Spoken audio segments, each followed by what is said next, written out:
Good morning, hello everybody, and welcome to Little Likac Podcast. This is episode 27. I'm coming to you today from Derby in the UK, and my name is Amanda. I live here in Derby with my husband, my daughters, and my dog, and my 4 chickens. And today it is April and I always have to double check, 16th I think. Yes, April the 16th. It's Easter Saturday, which I know isn't a thing. Yesterday was Good Friday, tomorrow is Easter Sunday, so it's Easter Saturday. And it's about 10 o'clock in the morning, and it's a beautiful morning out there. The sun is shining, it's quite cool, but it is lovely weather. So yes, my name is Amanda, and this is my knitting podcast, mostly knitting, sometimes a little bit of crochet. I'm also a yarn dyer, so I sometimes put on at the end as well updates for my shop. I have a shop on Etsy. Sorry, I'm moving my head around a bit because I'm trying to avoid the light shining directly into my glasses, and I am not avoiding that. So if I sit at that angle, oh, I'm sorry guys. Hopefully it won't distract you too much. So yes, today I do have a couple of finished objects to show you. A very nearly finished object, some works in progress, a new cast on, which is actually a new design that I'm working on, which is very exciting. A couple of acquisitions, but also most importantly today, I have also got an interview that I recorded last week with Penny from Penny Baker Knits, sorry. So yeah, I have got that interview where we talk about test knitting, and we talk about test knitting from a designer point of view. Penny is a far more experienced designer than I am. And we also talk about test knitting from a test knitter point of view. So the pros and cons of test knitting, why would you want to test knit, what we enjoy about test knitting, and things like that. So that is an interview slot that I'm going to put in. So I'm going to try not to talk for too long about my projects, because I know that the interview that Penny and I recorded was probably about 30 minutes. I will cut that down a little bit in editing, but I would like to try and keep the whole thing down to certainly less than an hour, maybe about 50 minutes. So with that being said, I better crack on. You can find me in all the usual places. I am on Ravelry as Likac66, because that's the username I've had on there since I joined Ravelry back in 2007. And you can also find me on Instagram as Little Likac Yarn. You can email me at littlelikac@gmail.com. And yeah, this is my YouTube channel. Thank you very much for watching. If you are already a subscriber, that is fantastic. Thank you so much for being a subscriber. Please like this video if you enjoy the content, or leave a comment, that would be awesome. And if you're not a subscriber to my channel, I'd really appreciate it if you would consider subscribing.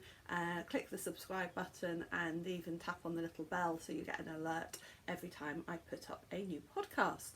The channel is nearly all podcasts. There is one little video or a couple of little vlog videos, but usually it is just podcasting, and I film and try and get up a podcast every 2 weeks.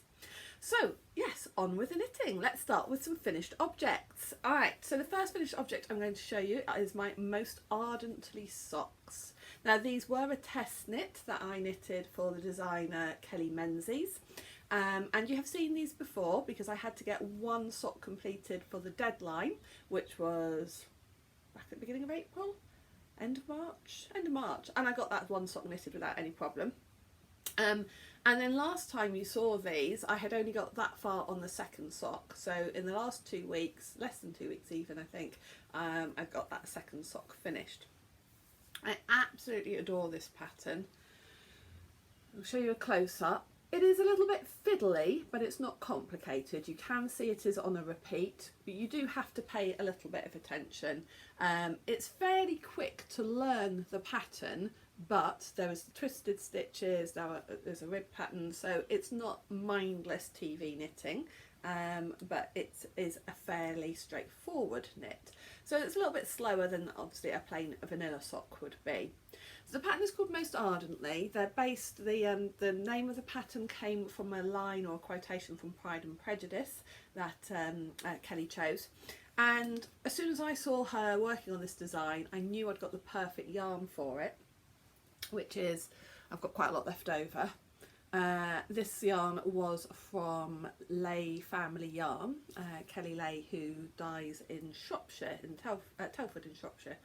or Ironbridge actually, I think it is, her studio is.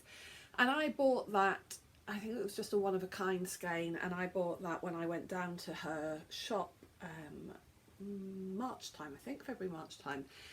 Thought it was really pretty, thought I was probably going to do a shawl with it, but when I saw this pattern design, I just knew it was going to be a perfect pairing, especially kind of Pride and Prejudice, something very feminine and very lacy, and yes, I love it when the yarn and pattern work together so well. So those are the Most Ardently socks, beautiful pattern. The leftovers of this are going to go into a project that I'm going to show you more of in my works in progress. So I shall put that to one side for a minute. And I don't know if you remember, this was the really pretty bag, project bag that I used for keeping these socks in. And this project bag is by a lovely Etsy seller called Shelley is her name. I had to think for a second if I knew her name. Yeah, Shelley. And her Etsy name is Made in Adriafil. And it's such a pretty project bag. And that's got my new design in there, so I'm going to show you that again in a little bit. So that's my first finished item for today. Very pleased with that. I'll take that stitch marker off so I can use it onto something else. Ooh. Just pull that out. Really cute little stitch marker, this. Like a little bubble tea type cup. Really cute, given to me by my friend, one of my friends. So I shall stick that in something else in a minute. You might notice as well today I've got earbuds in while I'm recording, or AirPods. I've been talking to a few people on Zoom who watch a lot of podcasts, and a few people have commented, not specifically on mine, but saying that they think sound quality is really important, and that people who wear headphones while they're recording seem to have better sound quality. It's not something I would say I've particularly noticed. I don't know if there's an issue with the sound quality on my podcasts at all. So I'm trying it today. Please do let me know. Let me know if you think it's made any difference. Let me know if you think there's any issues with the sound quality on my podcasts in general. And yeah, we'll see if it makes any difference or not. I don't know how or why it would make a difference. I don't think I get a lot of ambient noise in here anyway, because I record my podcast in a little separate space down at the bottom of the garden, so there's not much other noise around anyway, background noise. So do let me know if you think it makes a difference. Or and in fact, the interview section actually that comes up later, obviously I'm not wearing AirPods then, so we'll be able to, hopefully when I'm editing I can see if there's any difference. But yeah, please let me know if there's any issues with sound quality. Usually if you think this is better, no difference. If it makes no difference, I won't bother using them in the future. But right, enough with the waffling. Okay, so my second finished item is here on the back. I haven't blocked it.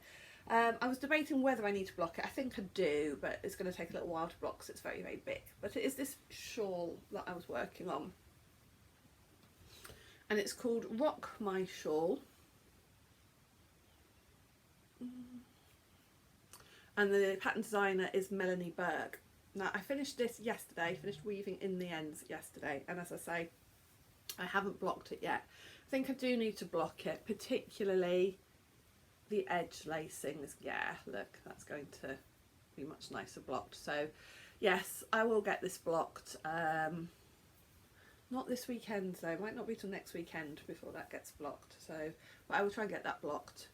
And then put some pictures up on Instagram probably, and on my final project page on Ravelry, just to pull out the lace. So this is the Rock My Shawl by Melanie Berg. It took about 350 grams of yarn. I was going to say 3.5 skeins, but essentially there were 50 gram skeins, so like 7 balls, 50 gram balls of Adriafil Impero. I don't think I've got the ball bands down here with me now. So it's Adriafil Impero yarn, which has got yak in it, because I always go on about how soft and squishy it is. And it took 2 balls of the pink, 2 balls of the grey, 1 ball of the blue, and most of 2 balls of this black at the end as well. Now I have got some leftovers, which I might just have enough leftovers perhaps to do some little hand warmers. I need to weigh it, but potentially some black rib, and then the stripes of the blue, grey and pink maybe. So I need to weigh it and see, and then black rib on the top. But if I have got enough, that's probably what I would do with it. So it's a relatively straightforward knit. Obviously there's a lot of increases to do, and I definitely got the stitch count wrong in places, so then I had to do a bit of fudging when it came to doing the lace weight section. The lace section, not lace weight, the lace section. The lace section is relatively straightforward, apart from you do have to do lace stitches on the purl rows as well as the knit rows, which always makes it a little bit more complicated, because I find it quite easy to read my knitting on the knit side, but on the purl side it is much harder. So when I'm doing lace work, I can usually spot if I've made a mistake quite easily on the knit side, but when you're doing purl rows it's much harder to read. So there were things like purl 2 together through the back of the loop, which isn't particularly tricky stitch, but yeah, so it just, the purl rows on here again was definitely not mindless, definitely took a bit more concentration, but yeah, I do love it. It is very warm and squishy.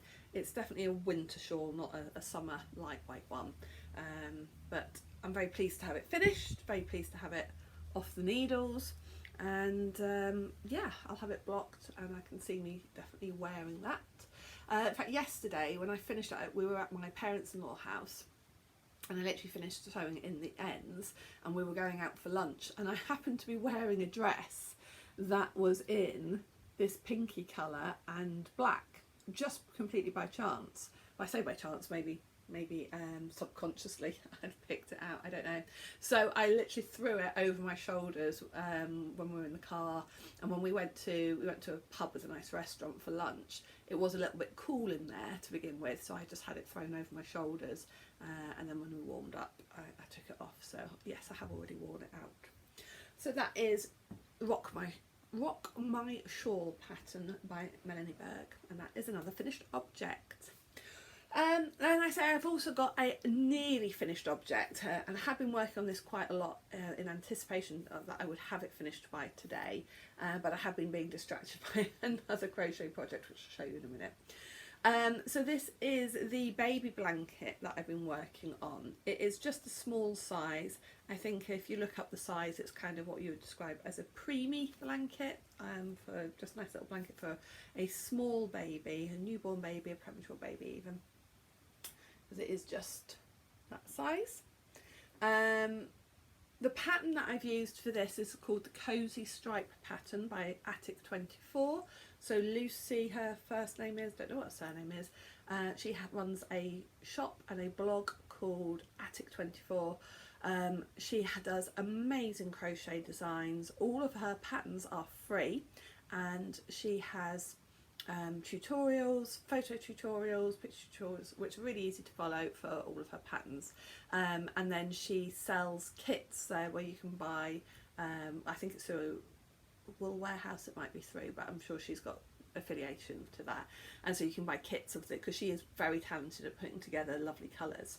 This wasn't one of her packs, this was a pack of Aldi yarn, although it was a pack put together, colours put together by them, which included 10 50-gram balls, so 2 of each of these colours. I've used most of a ball of each in this one, so I've still got the same, just over the same amount again, so I'm going to do another one of these, maybe make it just another inch or so wider. I've still got the border to do, that's all really that I've got left, so I've started just doing double crochet, English term, double crochet border going round, so I've still got that left to do. But again, you can see last time I saw you 2 weeks ago, I was only up to here, so I've got that amount done in the last couple of weeks. I am going to take that stitch marker off because I'm sure I will have that finished. When I say that, I'm going to be distracted in the next couple of weeks, but yeah, I'm going to try and get that finished in the next couple of weeks, so that is off the hook, and it isn't for anybody in particular. My plan is to make a few baby items for our local baby care unit at our local hospital, so that will be being saved for them, and if they don't use it actually on the ward, I know that they do little stalls where they sell baby items, so that will be for them. Okay, So those are my finished objects and almost finished objects. So now I'm just going to show you my works in progress. So the first one I'm going to show you, I had cast this on 2 weeks ago, but I didn't actually show it to you because I'd forgotten to bring it down to the office, and I really had only got just a couple of rows done on it, so it didn't seem much point showing you. So there's not a lot to show you today, in a respect that it doesn't look terribly exciting, but there is a lot more being done on it. So this is the Treelight sweater by Jennifer Steingass, and you can see I have done the bottom garter stitch, some short row shaping, and then started on the stocking stitch. It is knitted in the round, but it is knitted bottom up, which I wasn't expecting. So Jennifer Steingass, if you've not seen any of her designs, oh my goodness, check her out. She has the most beautiful colourwork yoke patterns. And I had assumed that this was going to start top down and that you'd do the yoke first. And it was only once I had bought the pattern and started ready to cast on that I discovered actually it was bottom up. Which is fine, but it is a little bit boring to start off with. So I like it when you do the yoke first because you get the interesting stuff done. You focus on that, you know whether you're going to like it or not, you know whether the colour work is working, and then once you've got all the colour work done and you've got just the plain stocking stitch, you're kind of motivated to get it finished because it looks so pretty and you can see how nice it's going to look. This way round I'm finding it very, very unmotivating because I've got to do the body and both arms before I get to the exciting colour work. And I'm not even 100% certain how well the colours are going to work. I know I could have swatched. Before anybody says it, yes, I could have swatched. I'm not really a swatch type of person. But I might do a bit of swatching to double check. So the yarn I'm using for this, because I'm not using the recommended yarn, which is one of those Norwegian sort of Scandinavian kind of loopy things, which are very expensive and I'm not used to working with. This is for my eldest daughter who has relatively sensitive skin, and I don't know how her skin would react to that. Having said that, I don't know how her skin's going to react to this. This yarn is obviously a German-based one, Schachenmayr, maybe, something like that. Casual soft. It is an Aran weight, and it is 73% cotton, 19% wool, 18% viscose. And it is a little bit scratchy, a little bit rough, which surprised me considering it's 73% cotton. So it's only got 20% wool in it. So I'm hoping that the colour work will work. But it does feel quite bitey, you know, it does feel like it sticks together. It's not going to be steeking it anyway or anything like that. So I've got this lovely oatmeal colour. It is Aran weight, so trying to find something that was kind of a cotton wool blend in Aran weight and affordable was a little bit of a challenge. These are the other colours that are going into it. Now on the camera there does seem to be quite a good contrast between them, so I am hoping it's going to work. So we've got the oatmeal sort of colour and these, so I'm hoping it's going to work for her. So this is probably quite good zoom knitting though, because at the moment it is literally just round and round and round in knit stitches. I'm not sure what size needle I'm working on here. I can't remember. Did I swatch? Yeah, I did actually. I did do a gauge swatch for this. But I just didn't do a colour work one. I just did a gauge one. But the colours are nice actually, because it's not completely solid. It's slightly, very slightly tonal. So it kind of gives it almost like a hand-dyed effect. It's quite pretty. It looks more slightly striped on there. I don't think you necessarily see that off the camera, that it kind of looks sort of striped. Anyway, so that, yeah, I'm going to use this, I guess, I think for quite a lot of zoom work, so that I can just knit round and round on it without thinking about it too much. Okay, so that is another work in progress. Only been on the needles for a couple of weeks, but I have to say, I think that's going to be relatively long term. So another project I've been working on. It's not a new cast on, it's something I cast on over a year ago, and then it has sat hibernating for 12 months.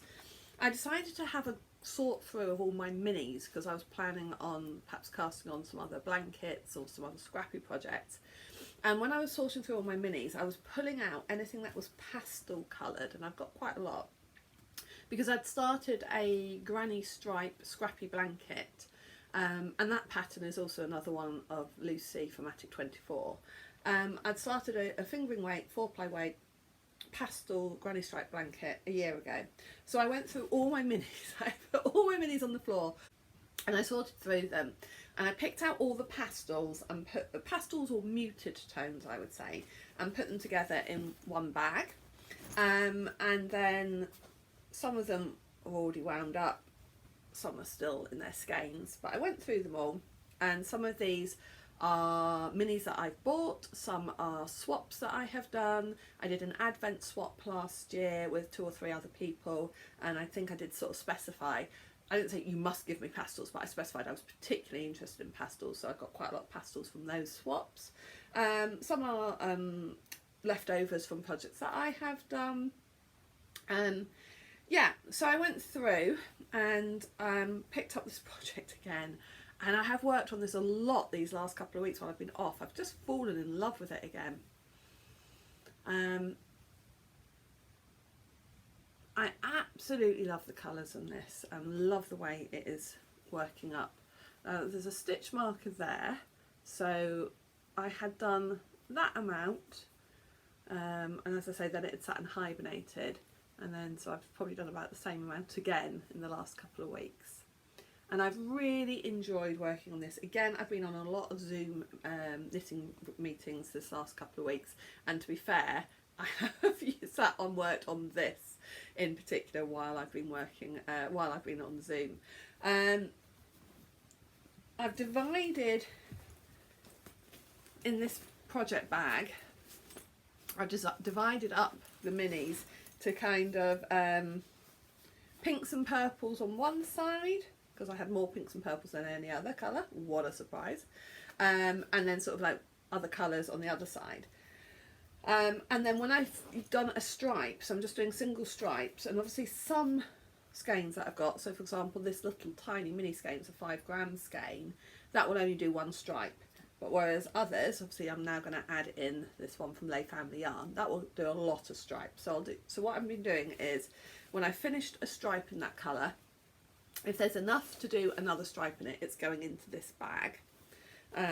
So I just used that one last night, so I've still got plenty of some of these. So these will get other stripes put into this blanket. So I'm working my way through what I've got in the bag, putting the leftovers back in here, then I'll re-rotate them. I'm really enjoying this project. It is a very long-term project. It will be going on for years and years. I've worked on it a lot the last couple of weeks. It may well then go back into hibernation and get forgotten about for another 6 months till I've got a build-up of scraps again. Who knows? But at the moment, absolutely loving it. Loving the colours. Loving the fact I can't do just completely random. You know how some people do scrappy blankets completely random? I can't do that. So I love the fact that this is using similar tones and muted sort of pastel-y tones and colours, and for me that's working out really well. It might get put into a different bag though, because I might use this bag for a different project, and I have got a lot of projects that I'm going to be starting shortly, so this might move into a different project bag in the next couple of weeks. Next time you see it, it could be in a different bag. So I'm just having a quick look round, because I think those are all the main projects I have been working on. I'm going to show you a couple of acquisitions, because they are going to be cast on today. It is the 16th of April. I am actually going to be participating today in something called a cast on party, and that's being run by Tonya, who has a YouTube channel called Karma's a Stitch. So hi lovely Tonya. So she is hosting on Zoom today a cast on party, and I think there's about 10-12 of us who are going to be joining the group during the day, well during this evening because she's in America, and just casting on lots of different projects. And I was like, yeah, I want to join in on that. So I'm going to be casting on a lot of things, but I'm just going to show you 2 acquisitions that I've bought in the last 2 weeks because they are both going to be cast on today. So the first one to show you is this. Now this is obviously acrylic, and it's cheap acrylic. You can see, not even £4, £3.89, and this was from Home Bargains. Now this colour is very much a colour that my youngest daughter, who is 17, is really into. She's really into sort of bright greens and sage greens as well. So when I saw that yarn, I messaged her and said, do you like that colour? She said, yes, I really do. And I said, would you like a jumper or something in it? And she was like, yes, I really would. So I was having a look through trying to find a pattern that would work for this. And I've been getting Simply Knitting magazine for the last 12 months. And it comes with a Berg knitting magazine each month as well. And these in particular have much more what I would call young, fashionable knitting patterns in. So not really my type of thing.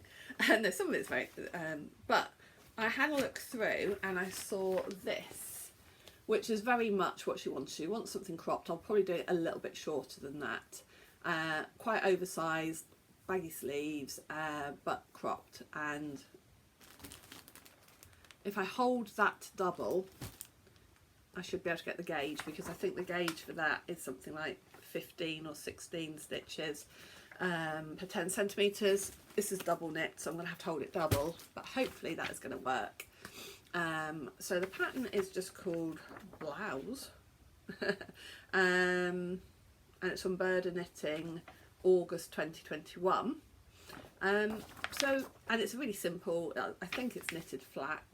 So really simple design, so I'm going to get that cast on today. And then the second, so less than £4 for that yarn, and it was a pattern I'd already got, so that's pretty good. And then the other acquisition that I got was, you know that I'm a bit of a bargain hunter, particularly charity shop bargains. I was walking past our local charity shop, one down on the sort of in the precinct in the area where I live. And they'd got Easter display out, lots of things in pinks and greens and pretty colours. And as I walked past, they had got a bowl or a basket of yarn in the window, and it was this. Look, it's pretty pink. 100% cotton, Serdar luxury soft cotton in 4-ply or fingering weight. And I've knitted with this before, and I know it's really, really soft. And I saw it, and they've got 7 balls of this in the window. And it was £4.40, and that shop closes at £4.45. So I literally stopped, looked in the window, saw this, and started to walk back to the door. And the woman, the manager, was stood there, and she saw me coming to the door and turned the sign to closed. And I looked at my watch and I thought, hang on a minute, you're not closing for another 5 minutes technically anyway. And I know exactly what I want. And it was like you saw a customer coming towards you and you shut the door, or you closed up, which I thought was a bit off. So anyway, and she sort of turned away and said, "What?" So I knocked on the door and I said, "I just want that wool. I just want that wool." And she was like, "Oh, okay," and opened it. And I thought, "Oh, come on," because they close at 4:45 anyway, so that they can be out the door and gone at 5 o'clock. So, and I did say, I said, "I just want that." So yeah, so I've got 7 balls of that, because I was so worried that if I went down the next day, it would have gone. It was in the window and somebody else would have seen this and thought bargain. £1 a ball, which this is over £5 a ball, and it's recommended retail price. And when I looked on, I think it was like somewhere like Lovecraft's, even on sale, they'd got it at over £3 a ball still. So £1 a ball, £7. It's just beautiful. And I have chosen the pattern that I'm going to cast on for this. It's obviously a summer cotton top, which is, I'm going to do one called 7 Senses, which is already in my library. I already have that pattern, and that is designed by Amanda Hatton. And if you remember, I did a cardigan test knit that I finished about a month ago or so, and it's the same designer, and she gifted me a pattern of my choice from her designs as a thank you for doing the test knit, and that was the pattern that I had picked. So that is going to get cast on today, and I really want to get that, and the green one are going to be 2 that I'm going to work on a lot over the next couple of weeks, because they're both summer tops. They're both going to be, I don't know why I'm doing this. They're both summer tops. They're both going to be hopefully worn quite a lot in the warmer weather. The rest of the things I'm going to cast on, I'm not going to talk about today, partly in case I don't cast them all on, and partly anyway I can show you them all and talk about them in detail in the next podcast. Plus I'm already at 30 minutes and I have got the penny video to add in. So the last thing I am going to show you though, and this fits in really nicely because the interview with Penny is all about test knitting, and I have started a new design that I am going to be looking for test knitters for in the future. If you are interested in test knitting for me, then I will post on Ravelry when I'm looking for test knitters, but I have also started a newsletter now. Something I've been toying with for a long time. I did send out my first edition of the newsletter a couple of weeks ago. If you would like to know when the test knit is coming up and you'd like to know things directly into your inbox so you don't miss it on Instagram or etc., then please sign up for my newsletter.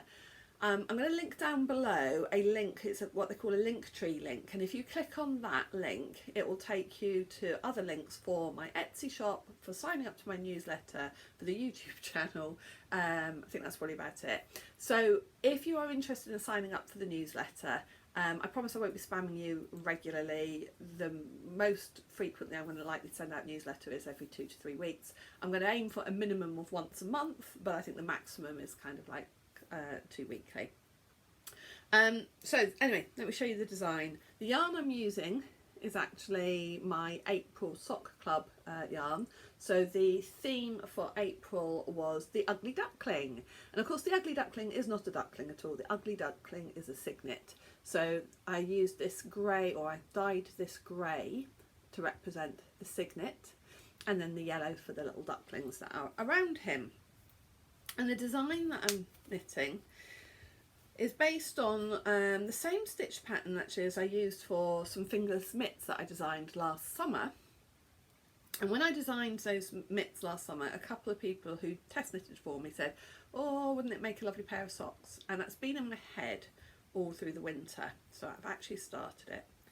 And it starts with a little frilly cuff, because the fingerless mitts have a frilly cuff as well. So it starts with this little frill, then we've got a little bit of rib. I thought it would be best as a shorty. Excuse me. So I've only done a few rows of the lace before going into a heel. And that is the lace pattern. Obviously you could do it longer if you wanted, but I just felt with the ruffle, it felt like a shorty, sort of lighter summery sock. And that is the pattern, this lace pattern, which is relatively straightforward. It is a 6-row repeat for the lace pattern, and again it is one that after a few repeats of it you begin to be able to read the knitting. And then a heel flap and gusset. It is cuff down, heel flap and gusset with this lace, and so if you want to test knit, that is how you do need to knit it. For a test knit I don't want other heels putting in. I want it you could knit it as longer if you wanted a longer leg, that's fine, but I need the pattern tested in that way. So if you're interested, then sign up for my newsletter, and then when this is ready to go into testing I will send out a letter, and I'll put it on Instagram as well. So yeah, if you'd be interested in having a go at test knitting that pattern for me, probably be another couple of weeks. I will be putting out a call for test knitters for that pattern. Right, so yes, I am going to leave you now and say goodbye. I'm going to put on the interview with Penny, so if you want to learn more about test knitting, then please stay and watch that. We'd love to hear any feedback, any comments. I'd love to hear from you about if you've enjoyed the podcast, if you've enjoyed the interview with Penny, if you think it's something that's worth me looking at doing more kind of interviews with people, maybe another interview with Penny if there's something else you'd like to learn more about. Yeah, so thank you so much for watching. Thank you for subscribing and coming back each fortnight, and I'll see you again soon. Bye. Okay, hi everybody, this is Penny. This is Penny Baker from Penny Baker Knits, who I often talk about on my podcast. So we're here today to have a little chat about test knitting and what's good about it, what's bad about it, the pros and cons from a tester point of view and a designer point of view. So welcome Penny, welcome to my podcast. Thank you. And yeah, do you want to start off by just telling us a little bit about yourself? Okay, well, my name's Penny. I'm Penny Baker from Penny Baker Knits because I have a very imaginative business name.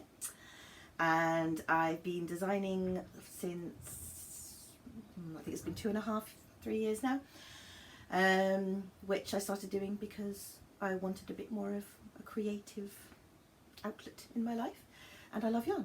So it seemed like an ideal thing, and I love it, and now I don't think I'll ever stop. So yeah, and I also live in Derbyshire, otherwise I wouldn't be here, and yeah, hello. Well, you were actually one of the reasons that I decided to actually release a couple of patterns, because I'd seen that you had designed some and were releasing patterns, and I sort of thought, okay, normal people do this. you know, you don't have to be a full-time professional designer with a degree in textiles, whatever. I realised that no, just people who started off with knitting, then started designing, then actually released patterns. Because I think I messaged you, didn't I, and said, I'm thinking of releasing a pattern, tell me all about it. I thought we could have a talk about the process of test knitting, because it's a really important part of the design process. And obviously I'm more experienced on the actual testing side of it rather than the design side, but you're probably, well, you're experienced in both. So More on the design side. Yeah, more on the design side. So yeah, so I thought it'd be really good, because obviously I'm quite often on the podcast sharing test knits that I'm doing, and some people say that, oh, you know, I couldn't ever test knit, and I'm thinking, yes you could, anybody can be a test knitter. Yeah, anybody can be a test knitter. So yeah, so from a design point of view, what are you looking for then in your testers? I think probably the main thing is just that they are excited about the pattern, because obviously testers need to be, you know, excited about what they're knitting. Everyone needs to be excited about what they're knitting. But beyond that, it doesn't actually matter too much, because you tend to need a variety of sort of knitting skill levels for a test, because something that's straightforward if you've been knitting for 10 years may not be straightforward if it's your second ever pair of socks or whatever. And therefore, you know, having people who sort of a bit more experienced, and they'll be like more, okay, that's fine, I can just do this, this is a straightforward insert item here. But you need people as well who aren't as experienced, because you need to know that the instructions are clear for somebody who either hasn't worked one of your patterns before, or who just isn't as confident or as experienced a knitter. And to be honest, that's really important for me, because I'm all about patterns that are supposed to be straightforward. So I need people who can tell me whether or not they are. And so yeah, I'm always keen to have quite a variation in terms of the skill level. I guess also that helps you then set the skill level when you're deciding, because if you've had a lot of beginners who have then struggled with the pattern, you can then put in your notes for it that maybe advanced beginners or you know, more experienced, or that, no, this is great for beginners, if you know that you've had beginners. Exactly, that feedback is really important, because that means that, you know, if they sort of say, well, what does this instruction mean? And it's something that, to me, I kind of just wrote down casually, because the pattern's in my head, so it's all obvious to me, but it doesn't need to be obvious to me, it needs to be obvious to everybody else. So yeah, I really like that feedback about what does this mean, or you know, how do you actually do that, or you know, when should I weave in the end, should I do it before or after blocking, which, you know, that came up with the most recent test knit that I've been doing, where you really needed to do the ends before you blocked, because otherwise it might come down, which is not what you want. Yeah, I think as well, on the couple of test knits I've had as a designer, I found it useful to have a couple of people who are experienced as well, because not only will they perhaps potentially pick up problems before they start knitting it? They can spot a potential problem. But also, what's been really useful is as well, I've had a couple of testers who've also then offered the solution, which has been brilliant, where they're kind of like, oh, the stitch count on this doesn't quite work out, Amanda. Do you mean this? And I've kind of gone, oh, yes, I did. Thank you very much. So again, having somebody who's experienced, but equally though, I think experienced knitters can be, like you were saying though, the problem is they may not notice something as an issue because they understand what you mean without it necessarily being as clear. So having a variety of skill, of levels of skill is really helpful. Definitely. And I think as well, if you have a design that hasn't been tech edited, then having more experienced knitters as testers, I think is also incredibly kind of helpful there. Because, you know, if it's been tech edited, then a lot of the kind of maths issues, if there are any, will have been kind of spotted and dealt with. But if you've got an experienced tester, they are more likely to say, well, I have knit socks before, this isn't what I expect to see, is that okay? And that can be really helpful. I mean, I'm generally, I think all of my patterns are tech edited, well they are, but that's not an option for all designers, particularly at the beginning, and when you're kind of worrying about costs and things. So in that kind of situation... Do you want to explain what a tech editor is? Because I must admit, until I sort of started the design process, I didn't really know that tech editors existed. I had no concept of what they did, and obviously I've spoken to you a couple of times about, you know, what does a tech editor do. So yeah, it might be really useful actually to explain that. Okay, well, tech editors basically go through the pattern from a technical perspective to make sure that it works. So they tend to be looking for, does the maths work? Stitch counts, do they work? Are your instructions consistent?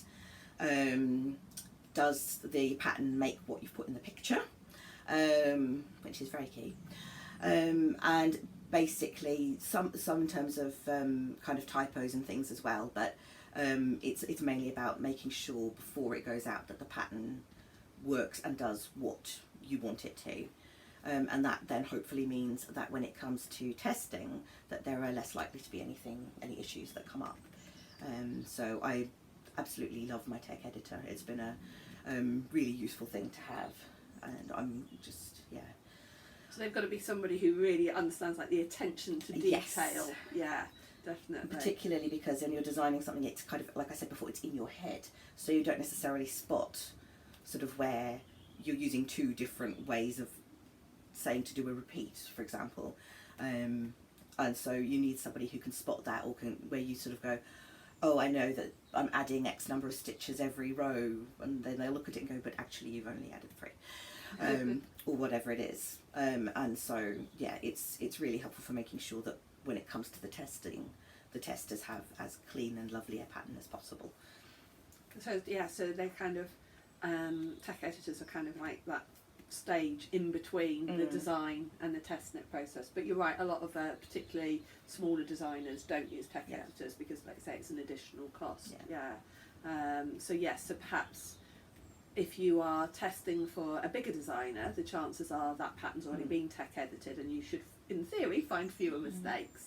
But if you're it's something to bear in mind if you're testing for somebody who's new to designing, smaller designer, they're perhaps asking you as a test knitter to look for some of those things yourself, even if you can't correct them, being able to point out that there is an issue. Because I think that's really important as a tester as well, is that you do follow the pattern exactly, and you check things, so where the designer's given a stitch count, you then check that stitch count, and then because it might be that you've made a mistake, but it might be that there's a mistake in the stitch count, and having that communication with the designer and checking those things rather than assuming it's their mistake or assuming it's your mistake. If you find that there is a mistake, highlighting that to the designer, and then they can work out whether it's help you work out whether it's your mistake or theirs. Well, because that's the thing, because everybody involved, the designer, the tech editor, and the testers, we're all human and we all miss things. And so there are times where someone will go, is this stitch count wrong? And I just go, yes it is. But that's the joy of the test knitting process. It means that those last things, that anything that has kind of come up or isn't clear, is then kind of dealt with before the pattern's actually released. I think as well as a test knitter, you've got to be prepared to communicate, not just with the designer as well, but I think as well, the test knits that I've done where you've got a community of knitter testers at the same time talking to each other. And so I know that I've used Yarn Pond with you. I've used Slack with Roro and Kate. I've used Ravelry for some test knits. For some test knits. So I think as a tester, you need to look carefully at what your designer wants you to use. And if you're not prepared to go on a new platform, like Slack was a new platform for me, but I'm really pleased I've joined that one because I've been involved in a few test knits. Because I think that's really important, being able to have that conversation. The designer might be in a different country as well, so you might have something, or somebody else has spotted a problem that's already been solved, and it's there either on the Ravelry group or the Yarn Pond group. So yeah, I think as well, you've got to be, as a tester, I don't want to make it sound like, oh, you've got to do this, you've got to do that, but that's another thing to check carefully, is what platform does your designer want to use, and be prepared to use that. Because of having that kind of community. Yeah, I mean, and that's something that, I mean, I always do, and I think is fairly standard, is to say the test will be run on, and for me at the moment it's usually Slack. And some people don't want to use Slack, and that is absolutely fine. But, you know, at the moment that is where I'm running them, but it just means if, you know, and I do also say, if it's a new platform, that's fine, I can help you. But that is where it will be running, and that's where the conversation will be. And so if you really want to be kind of in it and up to date on everything, then you need to be part of that, because I mean, so often someone will come up with something, and you know, if it happens to be the middle of the night for me, or my most recent test knit, I had COVID, so you know, I wasn't able to be there quite as much as I would normally have been, but it meant that the testers would kind of go, oh yeah, okay, I can see that's already been dealt with, and kind of weigh in on each other's questions, which can be really helpful as well. Yeah, definitely. So it's worth checking what platform the designer is using, and thinking about. But again, it can be a really good way of finding new platforms for yourself. But yes, I think the first test knit I tried to do was just through email, and that did mean that people were emailing me with issues. I was then having to email people out with, you know, the changes, etc. So then I've used Slack, and yeah, a couple of my testers were like, I've never used it before, but we'll give it a go, and found, like any of, you know, if you're on any kind of social media, you know, most of them, if you use one, you can usually work out another. But yeah, I think that is really important, being prepared to also then, as a tester, use that forum to communicate things, and also try and check as well what people have already put on. Although again, you normally find people are really helpful with each other, and will kind of say, oh yeah, I had that issue, check out that post, or copy and paste the problems, or what was solved. So yeah, so I think being versatile is important, being prepared to be versatile. I mean, I love test knitting for a lot of reasons. I like the idea of being involved in a design at some level, and like you say, that excitement, and sometimes it can feel like, oh, I've got, you know, a sneak preview of this pattern. Particularly if it's a secret test knit. Yeah, I've not been involved in it. You see, I find secret ones really hard. In fact, the cardigan I did most recently, when I signed up to the test knit, I said, oh, can I put it on social media? And she said, oh, I don't normally until after the design. I was like, oh, okay. And I was like, oh, this could be really hard for me. But then she changed her mind anyway and said, actually, no, I'm going to try it a different way. So yeah, I don't think I've actually done a proper secret one. I don't know how easy I would find. I'm not very good at keeping secrets. But I guess, yes, that would just add to the excitement of it. So I enjoy that side of it. I like, you get the bonus of, you know, you do get that pattern for free, but on the other side of that though, you've got to be prepared for the fact that there could be mistakes, and you could have to pause while a mistake gets fixed. So if you're somebody who likes to, if you're a monogamous knitter, I don't think test knits are particularly useful for you, because you might have to pause for a couple of days while an issue is solved, or while you're waiting for somebody to get back to you. So you've got to be prepared for that. And then of course as well, there's a deadline to meet. And some designers really, you know, need you to meet that deadline very specifically. Other designers can be a bit more flexible about that. How do you find that? For me, I mean, so far my test knits have all been relatively flexible, and I've kind of gone in saying that. When I set up a test knit, I tend to know when I want to release the pattern, and I will put a sort of deadline for the test knit that's maybe a week or so before that. But I do know kind of within that I'm expecting things to go wrong. I'm expecting somebody's kid will be sick and they won't be able to finish in time, or somebody will get COVID and they won't be able to finish in time, or whatever. Life happens. So I try and always have a bit of wiggle room, and I find as long as people tell me what's happening, it's not a problem. And for the same reason, I always tend to get a couple of extra testers. So I kind of think, well, ideally I would like this many testers, but because things happen, and sometimes people aren't able to meet the deadline or able to finish it at all, which is absolutely fine, these things happen, I'll have a few extra to make sure that I get the feedback that I need. And that means that when something happens for somebody, I'm able to just say, oh, don't worry, it's fine. And I'm not getting stressed, and they don't have to feel stressed. And yeah, because we don't need more stress than strictly necessary, do we? Yeah, knitting's not supposed to be stressful. Yeah, I mean, I find a deadline motivates me. So I find that quite a good thing about a test knit is I've got to have, especially if it's socks, I've got to have at least one of these socks done by this date. Or, you know, again, the cardigan that I did, if that hadn't been a test knit, it probably wouldn't have got finished because I lost the love of it halfway through. But then actually when I finished it, I was so pleased I had, but if it hadn't been a test knit, that probably would have gone into hibernation. But equally, I have had one test knit years and years ago that as soon as I started the project, within a couple of days, I knew I wasn't loving it, wasn't going to get it finished, and I felt really bad, but I emailed the designer and was honest about that, and she was lovely. I mean, I thought she was going to blacklist me and say, I'm going to put out, because it was through the Ravelry test knit group, and I imagined that she was going to, name and shame it, and she was like, no, that's fine, not a problem, thank you for letting me know, because there's probably nothing worse for a designer of actually a test knitter just going AWOL.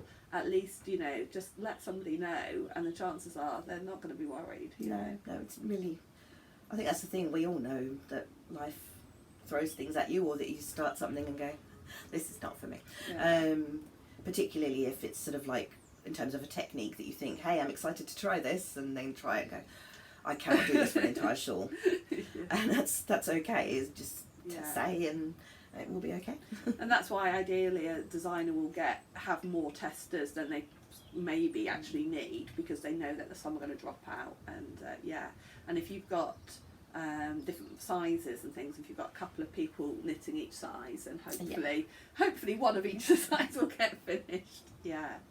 And you were saying earlier as well that sometimes as well having a few people finishing or still working on it when the product's released can actually be quite useful. Definitely for me, because I'm a relatively sort of small-time designer, having those extra projects coming out, it helps. It gives me something to share, kind of continuing while I'm launching the pattern, and that's really handy actually. So it doesn't worry me when someone says, oh, I'm going to finish a week later. It's just like, okay, as long as I have enough finished items so that I have the feedback and can finalise the pattern, then a few that are running a little bit late can actually be quite handy. Actually, doing the feedback forms is something I'm really bad for, in respect of I sometimes almost forget to do it, the feedback, that's something else most designers will ask for, or maybe there'll be a Google form or something for you to complete, and actually I know it is really important to do it, but it can be easy to forget to do it, because I think as knitters we're like, well, I'm like, right, finish that, move on to the next project. Yeah. But actually it is really important to give that feedback and take some nice photos and actually finish it, not just finish it for yourself, but finish the project for the designer as well. And that thing, how much yarn it actually took, and what other kinds of things do you want to know? I'm trying to think. Definitely the amount of yarn, whether or not the size matched the pattern, because when things are in multiple sizes, the designers knit probably one of those sizes. So I released a pair of socks that came in 7 sizes. I only knit one of them. I'm now working on a pair that is actually the size for me, because those are the ones that I designed initially for my little boy. But I knit one size, so I needed to know how much, the information I'd done, which was basically spreadsheets, that was actually what people were getting. So yes, definitely yarn quantities and whether or not the size is right. And that actually, I'm going to say, also means that as a tester, you probably should do a tension or gauge swatch, because when I'm knitting for myself, I don't very often do that. But actually, again, for test knits, I'm more like, unless something like a shawl. I think one of the shawls I've tested for you, you said, oh, don't worry so much about. But certainly, again, if it's a garment of some sort, doing that tension, the gauge swatch is more important. So if you don't like doing gauge swatches, don't test knit garments. Because and often that's a question designers will ask as well, as did you meet gauge? And it's like, I didn't check that, then that could be an issue. So yeah. Because I think that's the thing, for some things it's not too critical, for shawls and things, as long as for me anyway, and every designer will be different in what they will ask for you, but they will hopefully tell you that. But I don't worry too much about gauge on shawls, but I may ask for the gauge that you used. Yeah. Because that means that I can then, if someone says, actually this shawl was tiny, it's like, okay, so were you working to a different gauge, or is there a problem with the pattern? Yeah. Because if there's a problem with the pattern, then I want to know, so that I can fix it. Yeah. So some people might ask as well, things like, do you have to use a particular yarn? And that will depend on the designer. So usually there will be a yarn weight that is specified, or a gauge that is specified. And generally for me, I want as close a gauge as possible, but I don't care about what brand or colour you use, because you have to like your finished object. I don't want you to knit something and then never wear it. That's a bit depressing. So yeah, for me, I'm quite open, and it's, for example, one of my test knits was for a fingering 4-ply weight shawl, and one of the testers said, oh, could I do this in DK? And I was like, okay, go for it. And it was absolutely fine, because obviously it was a different gauge, but it was still a beautiful shawl, and it still tested the instructions, and it did give me the inspiration to think about whether or not I wanted to add DK yarn instructions for a pattern update along the line.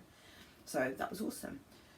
But it's just that, if you want to do something that seems very different to what the pattern says, then again, it's just a conversation, I think we're going to say communicate a lot, aren't we? Yeah, definitely. And I think that is important as well, because I design, the socks that I've done have both been cuffed down, and I did have a tester halfway through sort of say, oh yeah, I'm doing them toe up, and I was kind of like, okay, well, it's nice to know that the pattern works toe up, but that's not testing the pattern I've written. So again, if you want to do something like that, just let the designer know, or speak to the designer before you start. And they're probably, a lot of designers will be, or they might sort of say, well, I need another tester then, because I need it tested both cuff down as well as toe up. So yeah, you think you're right, communicating is really important. And also thinking about yarns as well, I think look as well to see what the designer has suggested. Obviously, weight and things like that, but sometimes as well they'll say that they think it will be particularly good for variegated or for solid, because they know, or they really don't think that pattern will work in variegated, and then you then do in a variegated yarn, and you kind of like, no, that didn't work. Or equally, again, speak to them, because they might say, actually, let's try one. If you're prepared to do it, but I'm not sure it's going to work. But then it gives them that chance of saying, oh, well, actually, that worked better than I thought it would. Yeah, and also sometimes the yarn itself, in terms of the fibre blend, can be relevant. Yeah. Particularly with shawls, you can want something that's quite drapey for some of them. So that they might say sort of like, I think I said for one of mine, something with sort of silk or bamboo content would be lovely for this, because it will kind of add drape and shine, and that was for that design what really was needed. But again, it's always good to see it in different yarns, because then I think for the Quiet Time shawl, I had somebody do it using hand spun, I had somebody else use it using man-made fibres. I had several people using sock yarn, but it meant that when I was looking at their finished objects, I could see how those worked, and then I could give that advice in the final pattern about different yarns. I think especially as well for garments, that's really important, because obviously if somebody's knitted something in something with a silk blend and then you knit it in cotton, it's going to be a completely different. So My first ever garment. Yeah. So I think, I mean, I know that myself as an experienced knitter, I know that things will knit up differently, and I can make that decision. But again, if you're doing it as a test, I think you need to try and use a similar fibre or again, talk to the designer beforehand, because they might turn around and say, no, that is just not going to work, or they might kind of go, yeah, give it a try, let's see. So I think definitely communication is what we're saying is really important. And I know the cardigan I did recently, the designer did ask everybody to post a picture of their yarn and give her, and as far as I could see, nearly all of them, she was like, yeah, I think that'd be great. There were a couple that she sort of she gave her advice of what she wasn't sure why it wouldn't work, and people either changed or again they were aware that it could cause an issue. So communication definitely key. Right, I'm just trying to see if there's anything else I've got on here. I think we sort of said everything that we've thought about. Mentioned photos briefly as well. I feel as a tester, I want to send good pictures. That's probably partly my vanity, because I love it if my pictures are used, I get quite excited to see it. But also as well, again, I guess for small designers, having that good quality, that you don't have to be a professional photographer, but something that's going to look good. Yeah, I mean, it is really, really helpful to have photos that can be shared either by the tester or by me or the designer in general on sort of social media. For me, that's Instagram mainly, because it then means that I can show what it looks like in different colours, what it looks like in different yarns, which is awesome.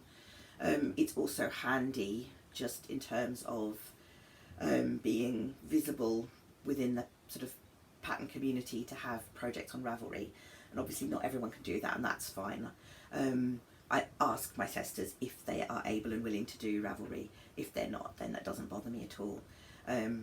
But obviously I think we can all understand how having a pattern on Ravelry is helpful. And, as a small designer, I need that sort of... I need to be there. I need to be there. And even if your tester's not on Ravelry, if, like you say, they've given you permission to use their photos, you can still put those photos onto Ravelry. No, I agree. I do understand that people have issues with Ravelry for different reasons, but I think it's still a big part of the knitting community, and that exposure is still important for a lot of designers. Whether... no matter what your personal opinion is on it, I think that it is still there as an important part for a lot of designers. So I do have a pay hip shop, and I like having the two options, and that's great. But the majority of my sales are still through Ravelry. And the reality is, I mean, obviously my designs are on Etsy as well. But the reality is as well, I'd still say that Ravelry supports designers far better than PayHip and Etsy and things do. So I personally, I would say if you can use Ravelry, there's still a lot there. But I do understand that some people either choose, can't use it, or because other people can't use it, people choose not to. And but we don't want to be making people poorly. No. So thank you very much for joining me. Really appreciate it. So yes, if you're interested in test knitting, hopefully this hasn't put you off. Hopefully it's made you realise that there's quite a lot to gain from it, but also, what are the pros and cons for it, and get involved and check out Penny. She's always asking for test knitters, but there's lots of designers, and if you look on the hashtags, you can search hashtags for test knits. You can use Yarn Pond, which is a platform dedicated really to test knitting. That's actually a very good place, I think, if it's like your first test knit. Yeah. A really good place because it's very well supported. And Ravelry, there are a couple of Ravelry forums that are specifically for test knitting. They can seem a bit scarier because there seems to be a lot of rules on there, but generally speaking, it can also be very supportive. So those are the three places I would say to look for test knits. And also some designers as well, if you sign up for their newsletter, they will put out information about test knits coming up on newsletters first as well. Yeah. So can you think of anywhere else? I think those are the main places. Yeah, I think it can be. There is a Instagram account that shares test knitters, projects that need testing. Oh, well, if you find that, Yeah. we'll make sure we link that as Yeah. well down below. We'll put all the details Yeah. of those different places. I'll put the Ravelry forums that I use for testing it and links to Yarn Pond. We'll put all of those links on the video. So thank you for watching. I hope that's been interesting. Bye. Bye bye.